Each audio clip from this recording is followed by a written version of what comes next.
These artifacts, and there's thousands of them, used to decorate the royal palace in the Kingdom of Benin, which was once part of much of what's today Nigeria. They were looted by the British during colonialism, and they are now in all the West's best museums, the British Museum, the Met, and finally some are returning home. Some people might think that the journey of these bronzes ends as soon as they get back to Nigeria. But actually, what the Benin Bronzes have shown is this is just a lot more complicated than anyone expected.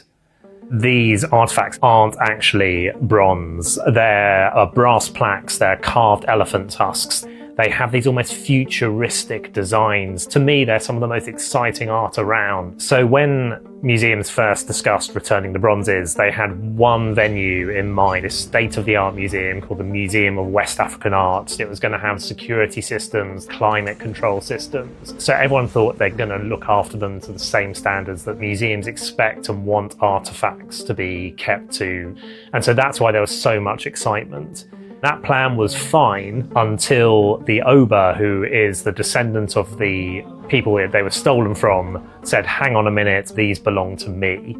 And in 2023, the Oba secured a presidential decree giving him ownership of all the bronzes. And it sent panic among all the museums who were looking to return these artifacts.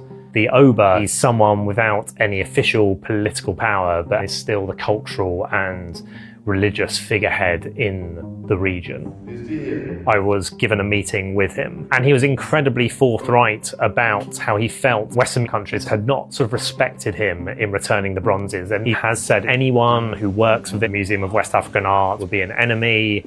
So he's currently working with Nigeria's museum agency, and the majority of the returned bronzes, when they're not on display in the National Museum in Benin City, they're going to be kept in a storage facility. It was sweltering inside, although one of the guards did tell us they had ordered some air conditioning units to make it more room temperate. Some in Western museums might think these aren't as high standards as we would want.